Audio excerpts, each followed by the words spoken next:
পরীক্ষামূলক ধান্দা লাগাই দিয়েছিলাম।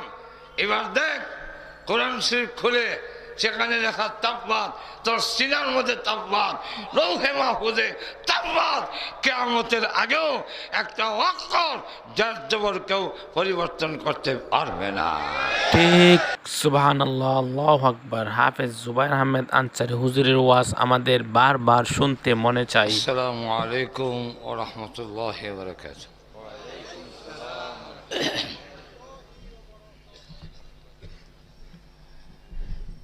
الحمد لله نحمده ونستعينه ونستغفره ونؤمن به ونتوكل عليه ونعوذ بالله من شرور أنفسنا ومن سيئات أعمالنا من يهده الله فلا مضل له ومن يضلله فلا هادي له ونشهد أن لا إله إلا الله وحده لا شريك له ونشهد أن سيدنا وسندنا وحبيبنا ومولانا محمدا عبده ورسوله الذي أرسل إلى الناس كافة بشيرا ونذيرا وداعيا إلى الله بإذنه وسراجا منيرا أما بعد فقد قال الله تعالى في كلامه المجيد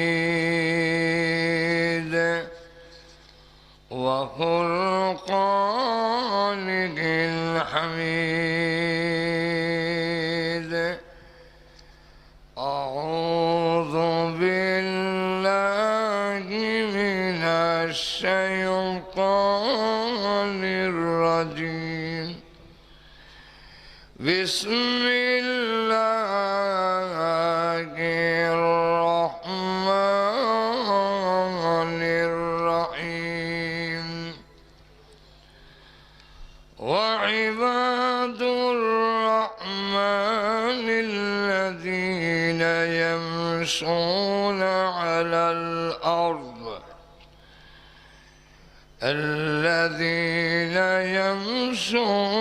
على الأرض هونا وإذا خاطبهم الجاهلون قالوا سلاما والذين يبيتون لربهم سجدا وقياما والذين يقولون ربنا اصرف عذاب جهنم إن عذابها كان غراما إنها ساءت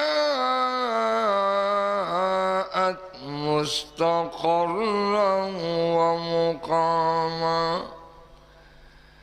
والذين إذا أنفقوا لم يسرفوا ولم يقتروا وكان بين ذلك قواما والذين لا يدعون مع الله إلها آخر ولا يقتلون النفس التي حرم الله إلا بالحق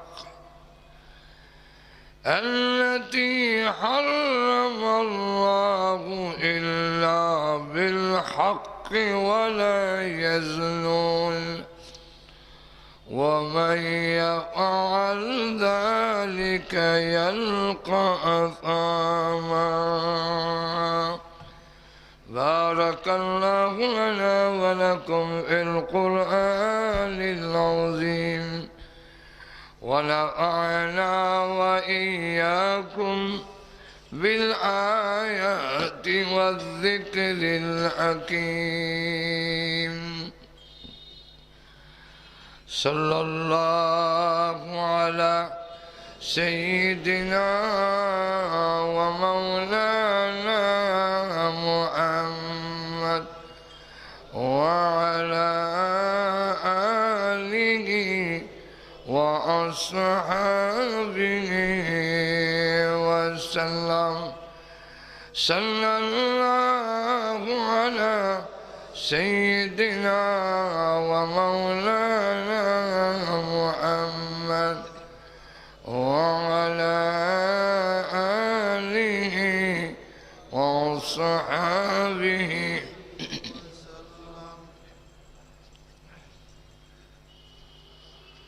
আল কোরআন ফাউন্ডেশন সিলেট কর্তৃক আয়োজিত 3 দিন ব্যাপী পবিত্র তাফসীরুল কোরআন মাহফিলের আজকের দ্বিতীয় দিনের এই অধিবেশনের অত্যন্ত শ্রদ্ধেভাজন সভাপতি মুআজ্জাজ মুকাররম উলামায়ে কেরাম সুধীমণ্ডলী সর্বস্তরের প্রাণপ্রিয় মুসলমান ভাইয়েরা পর্দার অন্তরালে অবস্থানরত অত্যন্ত শ্রদ্ধেয়া মা ও বোনেরা সর্বপ্রথমেই সেই মহান আল্লাহ পাকের দরবারে অসংখ্য অগণিত শুকর আদায় করছি যিনি অত্যন্ত দয়া করে শত কাজ কর্ম ব্যস্ততা থাকার পরেও কোরআন হাদিসের আলোচনা শোনার জন্যে রেজিস্ট্রারি মাঠে আমাদেরকে শরীক হওয়ার অংশগ্রহণ করার বিশেষ করে আমাকে গত বছর এখানে তাফসীর মাহফিল হয়েছে কিন্তু আমি থাকতে পারিনি এই আল কোরআন ফাউন্ডেশন শুরু লগ্ন থেকেই আমি জড়িত কিন্তু গত বছর থাকতে না পেরে অত্যন্ত ব্যথিত হয়েছি যেহেতু সংগঠনের জন্মলগ্ন থেকে আমি বুঝলেন না যে জিনিসের জন্ম দেওয়া যায় এটার জন্য একটা দরদ তো আলাদা থাকে কে বলেন ঠিক না তো এই বছর আল্লাহ পাক আপনাদের দোয়ায় মহান আল্লাহ পাকের অশেষ মেহেরবানিতে শরীক হওয়ার তৌফিক দিয়েছেন এজন্য অন্তরের অন্তঃকরণ থেকে সব রকম ভালোবাসা উজাড় করে শ্রদ্ধার সাথে মহান আল্লাহ পাকের দরবারে শুকর আদায় করছি আলহামদুলিল্লাহ। তাফসীরুল কোরআন মাহফিল এই জন্যে আমি আপনাদের সামনে পবিত্র কোরআন শরীফ, কোরআন শরীফ এমন এক কিতাব, যেই কিতাব হলো মুসলমানের মর্যাদার, ইজ্জত, সম্মানের প্রতীক। ধরে বলেন, মুসলমান সম্মানিত হয়েছে কোরআনের মাধ্যমে। কি বলেন? আজ লাঞ্ছিত বঞ্চিত হচ্ছি, এর যতগুলো কারণ, এর মধ্যে একটা কারণ হলো মুসলিম জাতি কোরআন শরীফ থেকে দূরে। কোরআনের তালিমের আমাদের কাছে গুরুত্ব নেই, এই কারণে আমরা লাঞ্ছিত। ধরে বলেন ঠিক না? আর না হয় মুসলমান মায়ের খাওয়ার জাতি নয়, মায়ের দেওয়ার জাতি। আজকে মায়ের খাচ্ছি কেন? কোরআন যার সাথে সম্পর্ক থাকে সে কখনো লাঞ্ছিত হতে পারে না। ইনশাআল্লাহ সামনে আলোচনা হবে, আল্লাহ যদি তৌফিক দেন। তো কোরআন এমন এক কিতাব যার ব্যাখ্যা কিয়ামত পর্যন্ত চলবে। যে কোরআন কিয়ামত পর্যন্ত থাকবে, তার একটি নক্তাও কেউ উপর থেকে নিচে, নিচের থেকে উপরে উঠাইবার ক্ষমতা কারো নাই। কোরআন শরীফ এমন এক কিতাব যার কাছে ভুল ধরতে যদি কেউ আসে, সেও কোরআনের কাছে ধরা খেতে হবে। খেয়েছেন অনেকে। কোরআনের ভুল ধরতে এসে কালিমা বলে মুসলমান হতে বাধ্য হয়েছে। কোরআনের একটা জবর পরিবর্তন করতে চেয়েছে, কিন্তু আজ পর্যন্ত একটা নক্তাও কেউ পরিবর্তন করতে পারেনি, পারবেও না। ঠিক কিনা? কোরআন শরীফকে আল্লাহ 3 জায়গায় লিপিবদ্ধ করে রেখেছেন।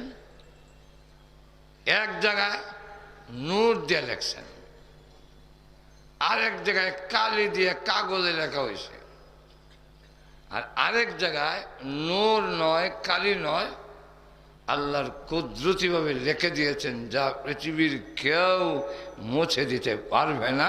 সেটা হলো মানুষের সিনায়। এক বুজুর্গ পরীক্ষামূলক এক ছেলেকে বললেন, কি পড়ো? কয় হাফিজে শুরু করছি। কয় পারা পড়ছ? কয় 1 পারা, আম পারা। একটু পড়ে শোনাও তো। তো ছেলেটি পড়তেছে, তাব্বাত ইয়াদা আবি লাহাব। তো আল্লাহর ওলি পরীক্ষামূলক কোরআনের প্রতি তার কতটুকু বিশ্বাস।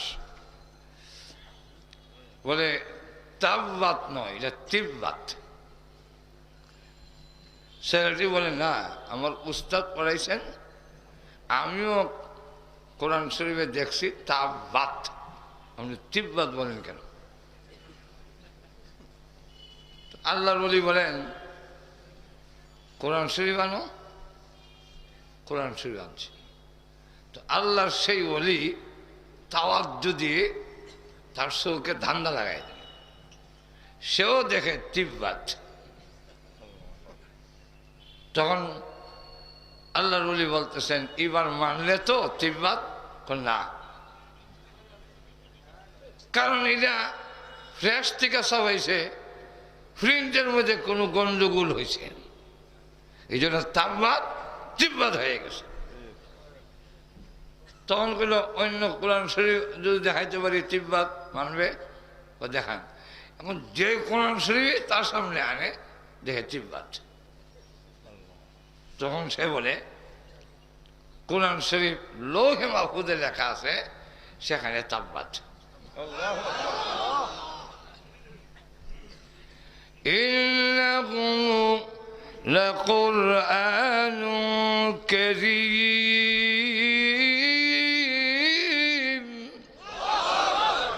في كتاب مكنون لا يمسه إلا المطهرون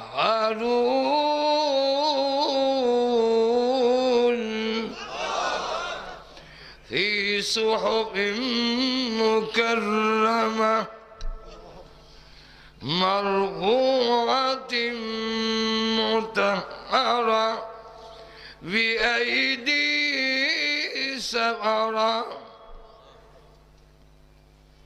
তাহলে লোহে মাহুদ যদি দেখাই তিব্বত মানবি এখন দেখান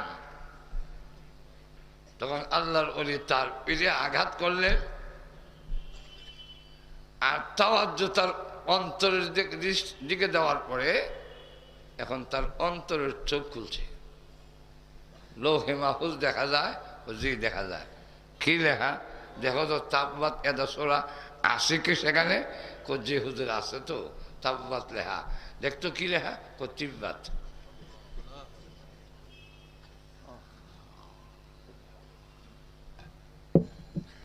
এবার মানলে না কেন কয় আমি পড়ছি তাপবাত মুখস্থ করছি কোরআন দেখছি অতএব এটা তিব্বত হইতে পারে না লোহে মাহুদ তো দেখাইলাম এটাও সন্দেহ হইতেছে কেন এটা তো আল্লাহ নিজে দেখে নাই বিআইদি সাফারা কিরামিম বারারা ফেরেশতারা লেখছে তো ফেরেশতারা লেখবার সময় মনে হয় তাব্বাতের জায়গা তিব্বত লিখে নিয়েছে আল্লাহর ওলি তখন তার পিঠে আঘাত দিয়ে বললেন মারহাবা ধন্যবাদ তোমার ঈমান পৃথিবীর কোন বাতিল শক্তি নড়াতে পারবে না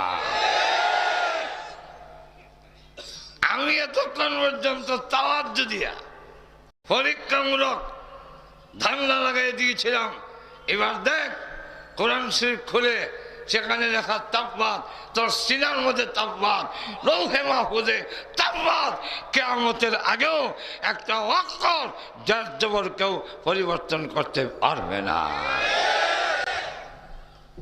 সেই কোরআন আমাদের সামনে সেই কোরআন থেকে সূরাতুল ফুরকান সর্বশেষ রুকু আয়াত নম্বর 63 নম্বর আয়াত এখান থেকে কয়েকখানা আয়াতে কারীম আপনাদের সামনে তিলাওয়াত করেছি এখানের মধ্যে যে বিষয়টা আল্লাহ তুলে ধরছেন সেটা হলো পৃথিবীর যত মানুষ সকল মানুষই আল্লাহর বান্দা কার বান্দা কিন্তু এই পৃথিবীর সকল বান্দা আল্লাহর প্রিয় বান্দা নয় ঘুমিয়ে গেছেন না কেন কিছু হা না কইেন আমি তো অসুস্থ এখনো তো জোরে কথা বলতে পারি না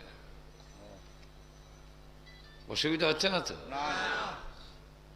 পৃথিবীর সকল মানুষ হোক ফেরাউন হোক নমরুদ হোক আবু জাহেল হোক বারাক ওবামা হোক ট্রাম্প হোক নরেন্দ্র মোদী হোক বাংলাদেশের প্রাইম মিনিস্টার সকল মানুষই কার বান্দা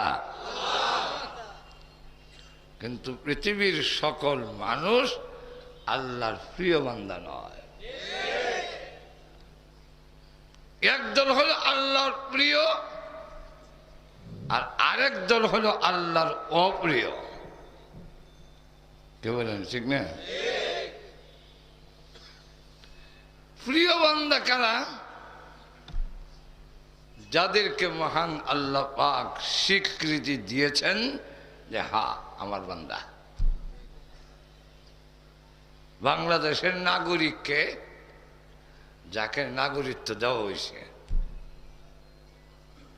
আমার কথা মনে হয় আপনার বুঝতে অসুবিধা হয়, কিছু হা না কইেন। বাংলাদেশের নাগরিকত্ব যদি দেওয়া না হয় তাহলে সে কি নাগরিক হতে পারবে? আর শুধু বলেন তো আল্লাহর প্রিয় বান্দাকে, যাকে মহান আল্লাহ তার বান্দা বলে স্বীকৃতি দিয়েছেন, সেই আল্লাহর প্রিয়। এই কারণে বিশ্বনবী মেয়ারাজের রাত্রিতে আল্লাহর এত কাছে আল্লাহ নিলেন যে এত কাছে আর কাউকে নেননি। এত কিছু ভ্রমণ করে দেখাইলেন যা কাউকে দেখাননি।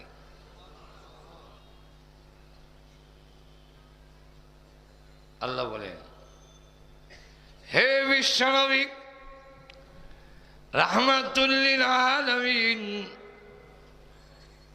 আকাশ ভ্রমণ করাইলাম, জান্নাত জাহান্নাম পরিদর্শন করাইলাম। এত উপরে এনেছি গো নবী, এত উপরে কাউকে আনিনি। হে নবী, এবার বলুন আপনার কি আরো কিছু চাওয়ার এবং পাওয়ার আছে?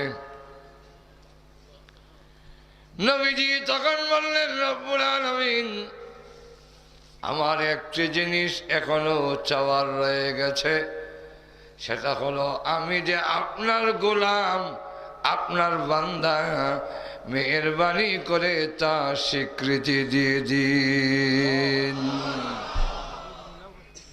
স্বীকৃতি চাই, গোলামিয়তে স্বীকৃতি।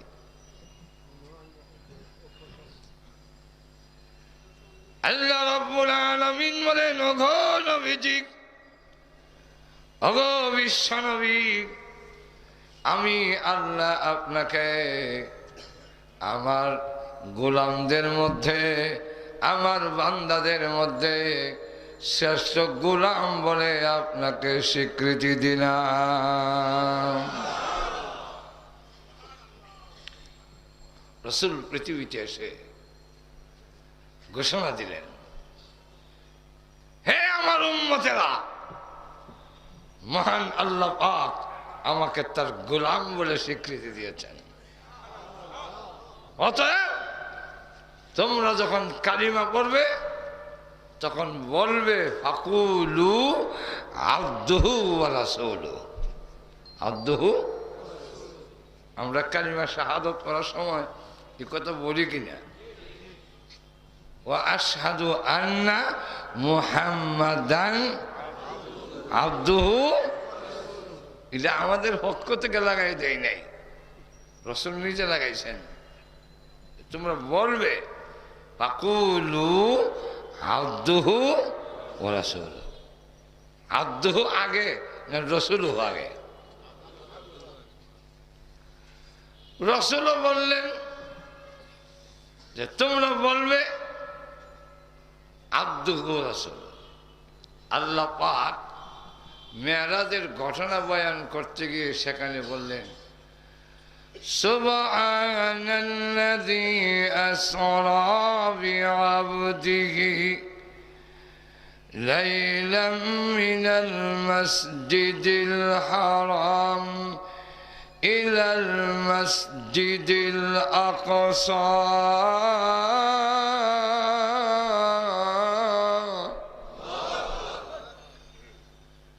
সেই পবিত্র সত্তা যিনি রাত্রের কিছু অংশের নৈশ ভ্রমণ করাইলেন তার রসুলকে, তার নবীকে না বলে তার বান্দাকে। ঘুমিয়ে গেছেন? রসুল বলছেন, নবী বলছেন, কি বললেন? আব্দিহি, তার বান্দাকে।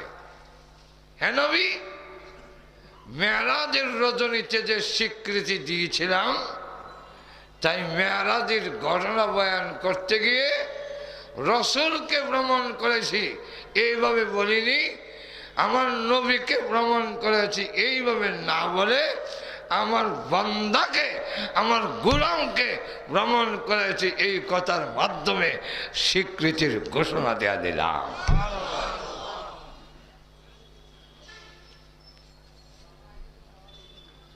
রসুল খানায় কাবার কাছে বসা, জিবরাইল পাশে বসা। আল্লাহ একজন ফেরেশতা পাঠিয়েছেন প্রস্তাব দিয়ে। কি প্রস্তাব? প্রস্তাবটা হলো,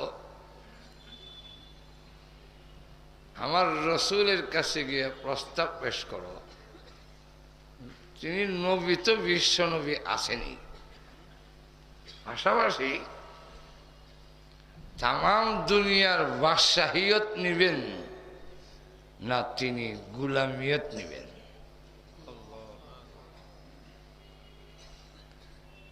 নবী প্লাস সারা দুনিয়ার প্রেসিডেন্ট, নবী প্লাস আল্লাহর শ্রেষ্ঠ গোলাম।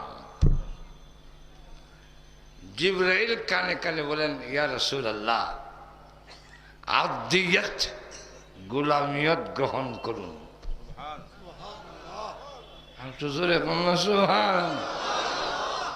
কেন?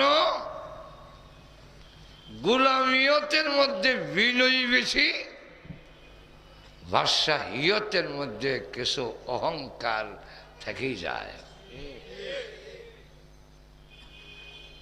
আল্লাহ গোলামিয়ত বেশি পছন্দ করেন। আল্লাহ নবী বলেন, আমার মহান আল্লাহ যা পছন্দ করেন আমি নবী তা গ্রহণ করে নিলাম। গোলামিয়ত গ্রহণ করে নিলেন। রব্বুল আলামিন ডাক দিয়ে বলেন, হে নবী, বাদশাহিয়ত নিলেন না, আপনি আমার গোলামিয়ত গ্রহণ করে নিয়েছেন, তাই আমি আল্লাহ আপনাকে এত সম্মান এত ইজ্জত দিলাম, কাউকে দেই নাই, কোনো পয়গম্বর না, হযরত দাউদ নবী না, সুলাইমান নবী না, ইউসুফ নবী না, আদম আলাইহিস সালাম না, ইব্রাহিম না, ওগো নবী এত ইজ্জত দিলাম, আমি আল্লাহর নাম যত জায়গায় থাকবে কিয়ামত পর্যন্ত তত জায়গায় আপনার নামও থাকবে। রসুলকে এমন সম্মান দিয়ে দিলেন, আধ্যাত্মিকভাবে রসুল রয়ে গেলেন। পৃথিবীতে যে কোনো ইবাদতের কথা বলেন, আল্লাহর নাম যেখানে আছে রসুল সেখানে আছে। আসলে জোরে বলেন, কিয়ামতের দিন এত ইজ্জত এত সম্মান দিব, কাউকে এত সম্মান দেই নাই, দিব না, কেন? আমার গোলাম।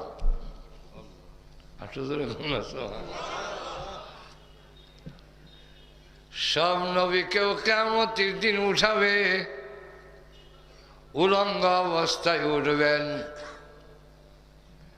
আদম আলাইহিস সালাম, ইব্রাহিম আলাইহিস সালামকে কাপড় পরাবেন কিয়ামতের মাঠে উঠানোর পরে, কিন্তু বিশ্ব নবীকে রওজা শরীফ থেকে জান্নাতের পোশাক পরাইয়া রওজার চতুর্দিকে লক্ষ লক্ষ ফেরেশতা মোতায়েন করে সসম্মানে আল্লাহ নবীকে কিয়ামতের মাঠে উঠানো হবে। গোলামিয়তের মর্যাদা।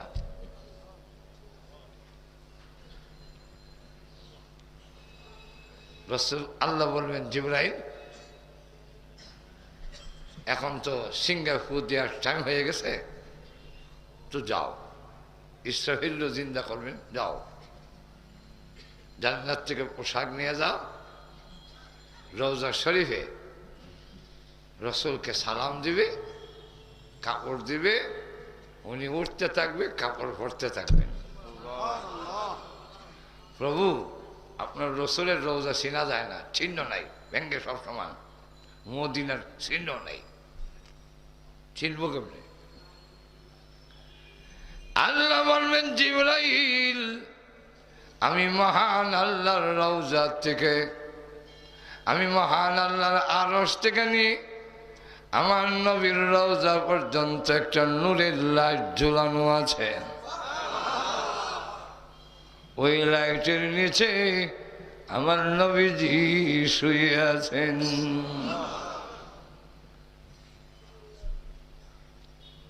ইসরাফিল এবং জিবরাইল দুজন আসবে। তো ইসরাফিল আলাইহিস সালাম এসে বলবেন, প্রথম জিবরাইল বলবেন, ইসরাফিল ডাক দাও। ইসরাফিল বলে, ভাই জিবরাইল, অন্যদেরকে আমি উঠাবো, কিন্তু ইগানে না, মাফ চাই। কেন? উনার শান সম্পর্কে আমার পুরা জানা নাই, যেহেতু আপনার সাথে ওনার দেখা হয়েছে 24,000 বার। কয় হাজার বার? এই কারণে উনার মর্জি মিজাজ সব আপনার জানা, আপনি ডাকতেন। ইসরাফিলের ডাক দিত ভয় হয়, রসুলের শান অনুযায়ী যদি না হয়। তো জিবরাইল এবার ডাক দেয়, আমাদের রসুল আরেকটা জিনিস, আহলে সুন্নাত ওয়াল জামাত, সঠিক একটি দল থাকবে, তার নাম আহলে সুন্নাত, আহলে হাদিস না। আহলে হাদিস কোন মুসলমানের দলের নাম হইতে পারে না, নাম হবে আহলে সুন্নাত। এখন কি নাম? আহলে সুন্নাত, আর আহলে হাদিস না। কেন? আহলে হাদিস হইলে হাদিস মানসুখ হয়, বাতিল হয়, সুন্নাত বাতিল হয় না। অনেক হাদিস আছে আগে ছিল, এখন আমল নাই। যেমন আগে নামাজে কথা বলা যেত, এখন কি বলা যায়? অনেকে বলে। এক আরবি দেখি টেলিফোন আসছে বলে পকেট থেকে বাইর করে কয়, কালিম বাদিন আনাফিস সালাহ। পরে কথা কইছে, আমি এখন নামাজ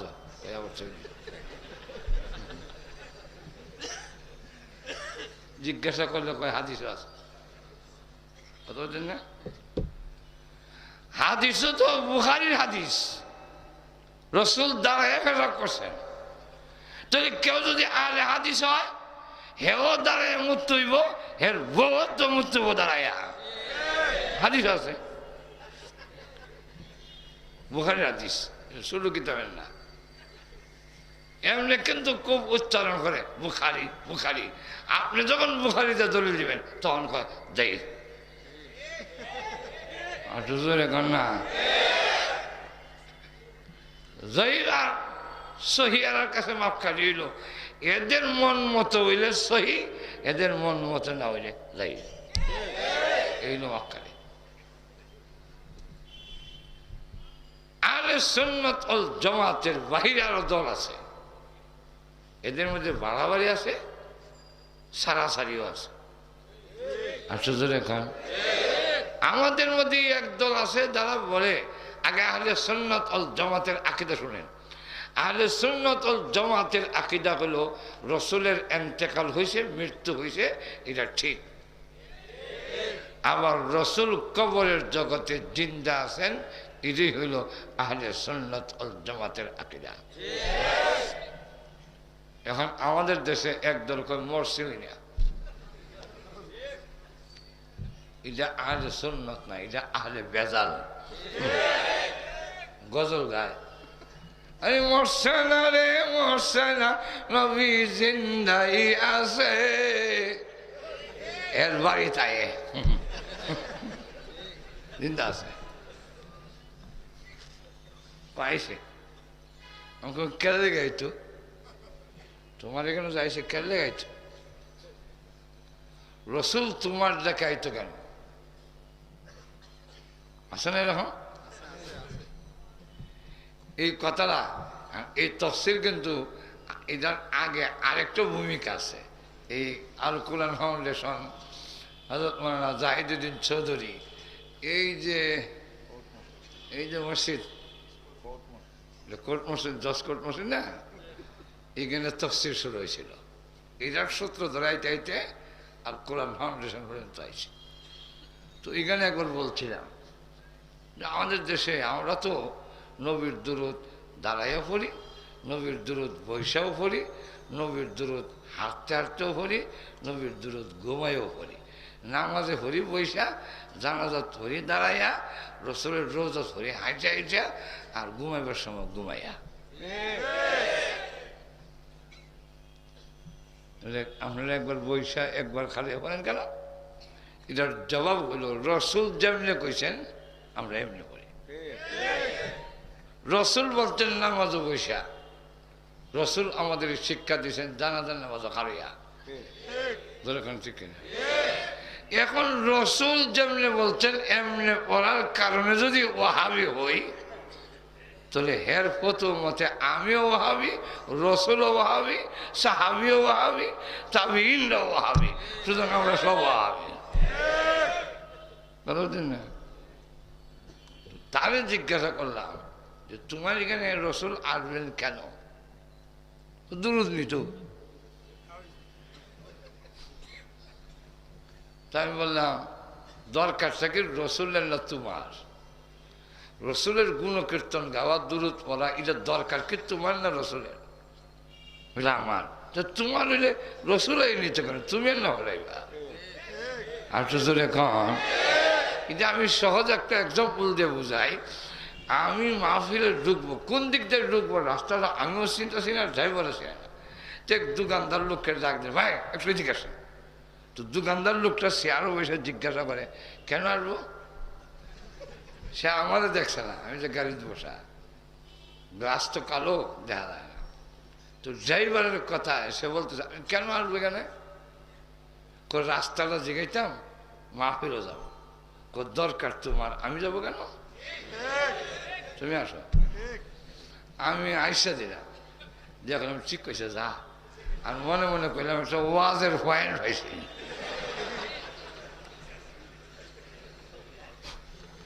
ড্রাইভারের ডাকে দোকানদার আসে না, দরকার তোমার, তুমি আইবা। তো তোমার ডাকে রসুল ছিলেন, কেন আসবে? তুমি রসুলের কাছে বানাইবা। এরপরে আবার জিজ্ঞাসা করলাম, আচ্ছা এতক্ষণ বৈশা করলেন, এখন উঠেন কেন? প্রথম থেকেই দাঁড়ান। তো এখন রসুল আইসেন, আচ্ছা মানলাম। আবার দেখি বসতেছে, আমি বললাম এখন বসেন কেন? রসুল কি বলছেন যে এখন বসো আমি চলে যাই? না, এখন রসুল গেছেন। আমাকে তাহলে জানলেন কিভাবে? আমরা যে সময় দাঁড়াই এই সময় আসেন, আর আমরা যে সময় বসে যাই রসুল চলে যান। আমাকে এটা রসুলের শান হইল না তোমার শান রসুলের কাছ থেকে জোর করে আদায় করছো? রসুলকে বলছো আমি এখন দাঁড়াবো, আপনি আসেন, আর আমি এখন বসবো, আপনি যাই না। এখন ঠিক না? এইভাবে টেনে এনে রসুলকে ছিল্লা দ্বারা বিদায় দেয়, আশিকে রসুল হওয়া যায় না।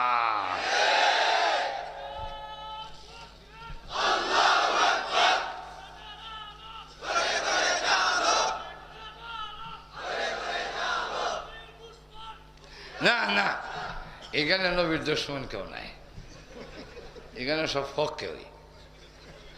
এখন ঠিক না? বুঝার হয়তো ভুল থাকতে পারে, যেরকম ঠিক না? বুঝলে ঠিকই যাবে। তো আর সুন্নাত ওয়াল জামাতের আকীদা রসুল রওজাতে, আর তো জোরে কান না, আমরারও বিশ্বাস, আপনার কি? আরো জোরে বলেন। তবে রসুলের এন্তেকাল হয়েছে এই কথাটা মানতে হবে। যারা বলবে হয়েছে না, এটা ভেজাল। আরেক দল বলে হ্যাঁ এন্তেকালও হয়েছে, কবরের জগতে ফচ্চাগুলা শেষ হয়ে গেছে। এইটাও বেজাল, এটাও আহলে সুন্নাত ওয়াল জামাতে নাই। রাসূল বলেন, আমার রওজার পাশে এসে কেউ যদি সালাম দেয় আমি নিজ কানে শুনি।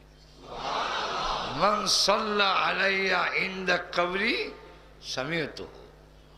এই হাদিসের সনদ সহিহ। সনদ কি? সহিহ। ওয়ামান সাল্লা আলাইয়া নাইবান আই গাইবান ওয়াক্কালাল্লাহু তাআলা মালাকান। দূর থেকে যদি কেউ সালাম দেয়, সেই সালাম পৌঁছে দেওয়ার জন্য একজন ফেরেশতা আল্লাহ নিযুক্ত করছেন। আম্মার ইবনে ইয়াসির থেকে বর্ণিত আরেক হাদিস।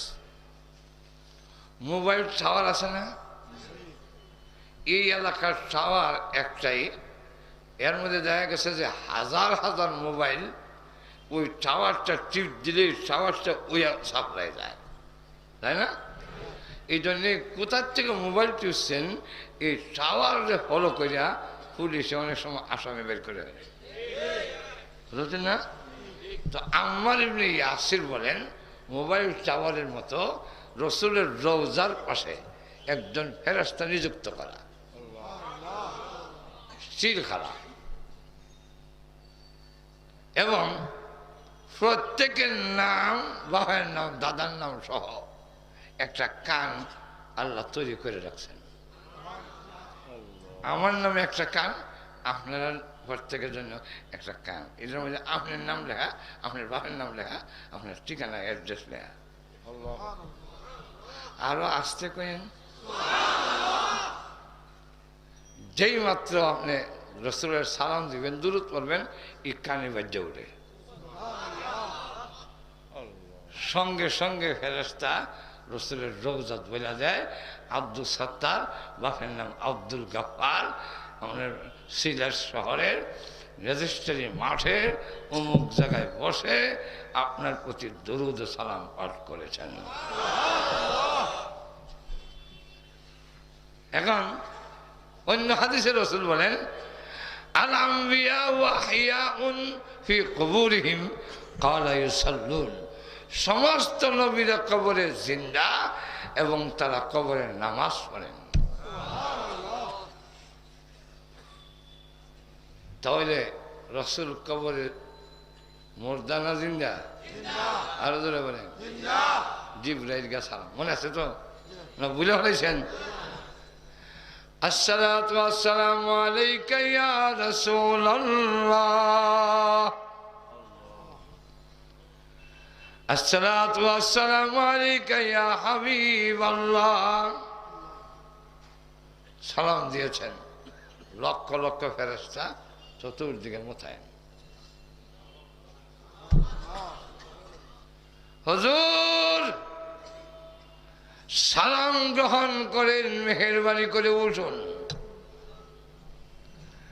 আল্লাহ মাটি সরাইয়া দিয়েছেন।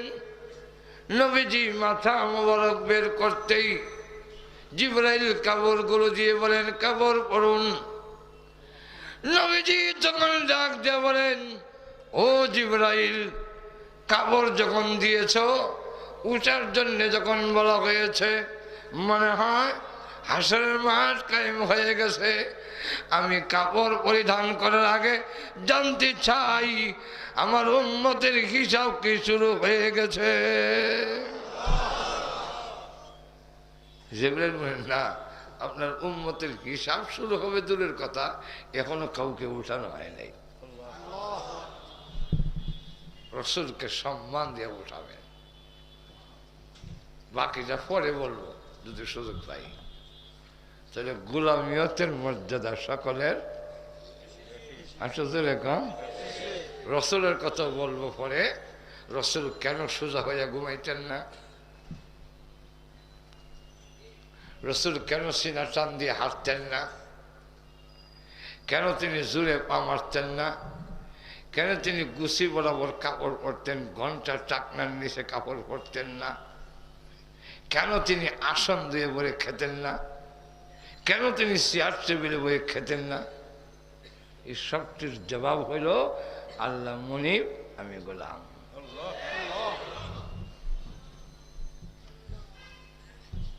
যদি সুযোগ পাই সামনে আলোচনা আগামীকাল ইনশাআল্লাহ। জোরে বলেন না ইনশাআল্লাহ? রাজি আছেন? আজকে আমার আলোচনা কম, আগামীকাল আল্লাহ। এখন গোলাম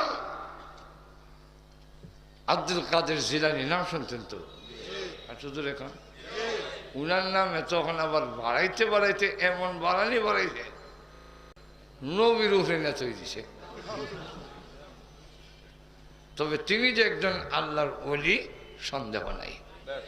আর সুজরে বলে তো আমাদের দেশে একটু বাড়াইয়া কয় আর কি, আই বড় পীর আব্দুল কাদের জিলানীর জিলানী, যার নাম শুনলে আগুন হয়ে যায় পানি। আই বড় পীর। আমার সামনে আমি বসছি ওয়াজ করবো, আর সব ওয়াজ করতেছে, এই হুজুর একটা গজল গাই। আমি গাইলাম, তো শুরু করছে, এটা মুখস্থ করছে শুনলে। পরে বললাম, এই যে বললো যার নাম শুনলে আগুন ভানি হয়ে যায়, এখন যদি কেউ মোমবাতি ধরে, এখন কুতুবে সুবহানি, মাহবুবে রাব্বানি, খাজা মহিউদ্দিন আব্দুল কাদের জিলানী, মোমবাতি ভানি না তখন কে দেবে? এখন ঠিক না? তখন বলবা বলে আপনার জবান ভাগ না, বাদ দাও, আমার জবান না ভাগ, আমার হুয়ে কাম হইছে না। জবাব দাও। আব্দুল কাদের জিলানী রাহমাতুল্লাহ যেখানে ঘুমাই আছে সেখানে তো বসে আগুন লাগাই দিছে। আচ্ছা জোরে কাম বাগদাদে ফানিও না কেন? এইভাবে মানুষের আকীদা নষ্ট করে, মানুষকে আল্লাহর জগত গোলামের থেকে যদি সরায় দেওয়া হয় তো মুসলমান জাতি ইহুদি খ্রিস্টানের পিটানি খাবে, সেটাই হলো স্বাভাবিক। যাই হোক, সে আব্দুল কাদের জিলানী রাহমাতুল্লাহ আলাইহি তিনি আল্লাহর কাছে কি বলছেন? बुजुर्गी की नहीं है हमको कोई जरूरत, बुजुर्गी की नहीं है हमको कोई जरूरत, गुलाम अपना बना हमको खुदाया। या अल्लाह, ওলি গৌস কুতুব বুজুর্গ হওয়ার আমার কোনো ইচ্ছা নয়, আমার ইচ্ছা হলো তোমার গোলাম আমাকে বানায় নাও। তাহলে গোলামিয়ত, আল্লাহ যদি তাকে গোলাম বলে স্বীকৃতি দেয় তাহলে তার কি পরিমাণ লাভ আগামীকাল বলব। গোলামিয়তের মর্যাদা সকলের উপরে। আচ্ছা জোরে বলেন। আচ্ছা, আমাদের বাংলাদেশের চৌকিদার আছে না? আরো জোরে বলেন। মেম্বার, চেয়ারম্যান, এমপি, প্রতিমন্ত্রী, পুরমন্ত্রী, প্রাইম মিনিস্টার, প্রেসিডেন্ট, এই সবগুলো হলো পদমর্যাদা। আশ্চর্য কম। সর্বোচ্চ বাংলাদেশের সংবিধান অনুযায়ী সর্বোচ্চ মর্যাদা হলো প্রেসিডেন্টের মর্যাদা, যদিও মিলাদ আর জানাজা ছাড়া কোনো কাম নাই, কিন্তু মর্যাদায় সর্বোচ্চ মর্যাদায়। এখন আমি আপনাদের কাছে জানতে চাই, এই সকল মর্যাদার উপরের মর্যাদার নাম হইল নাগরিকত্ব। কোন মর্যাদা? নাগরিকত্বের মর্যাদা। বাংলাদেশের নাগরিকত্ব যদি না থাকে, প্রেসিডেন্টের দূরের কথা চৌকিদারও হওয়া যাবে না। আর তো জোরে বলেন, যদি তুমি মেম্বার হইতে হয় নাগরিক হও আগে, চেয়ারম্যান হইবা নাগরিক হও আগে, এমপি হইবা নাগরিক হও আগে, মন্ত্রী হইবা নাগরিক হও আগে, প্রেসিডেন্ট হইবা নাগরিক হও আগে। ঠিক তেমনি ভাবে ওলি যদি হইতে হয়, গাউদ যদি হইতে হয়, কুতুব যদি হইতে হয়, নবী যদি হইতে হয়, রসুল যদি হইতে হয়, গোলাম হও আগে। গোলামিয়তের মর্যাদা সকলের উপরে। ইনশাআল্লাহ আমার সঙ্গে শুরু হয়েছে আসেন হুজুর। তাহলে এখানে রাখলাম যে আগামীকাল ইনশাআল্লাহ এত মর্যাদা গোলামিয়তের কেন, কি লাভ? গোলাম হতে পারলে আল্লাহ যদি স্বীকৃতি দেয় তাহলে তার মর্যাদা কি হয় দুনিয়া এবং আখিরাতে, সেটা বলবো পরে। কোন কোয়ালিটি অর্জন করলে আল্লাহ স্বীকৃতি দিবেন সেই কোয়ালিটি আমাদের জানা থাকার দরকার আছে না নাই? আল্লাহ পাক আমাদের সকলকে তৌফিক দান করুন। সকলে জোরে সোরে বলেন আমিন। কেউ উঠবেন না। এখন বাংলাদেশের একজন শীর্ষস্থানীয় আলেমে দ্বীন, মুফাসসির কোরআন, মুহাদ্দিস, অনেক বড় আলেম হযরত মাওলানা খুরশেদ আলম কাসেমি দামাত বরকাতুহুম আপনাদের সামনে আলোচনা রাখবেন। অতএব কেউ উঠবেন না, ইনশাআল্লাহ আলোচনা শুনে আপনারা কথা বলছেন না। কালকে মনে হয় না 9টার পরে আর কি, 9টার। আজকে তো কত হয়েছে, শোনা রয়েছে না, আগামীকাল আবার ইনশাআল্লাহ। আসসালামু আলাইকুম। সম্পূর্ণ ওয়াজ শোনার জন্য সকলকে ধন্যবাদ। হাফেজ জুবায়ের আহমেদ আনসারী হুজুরের জন্য সকলেই হাস করে দোয়া করবেন। সকলেই ভালো থাকবেন, সুস্থ থাকবেন। আল্লাহ হাফেজ।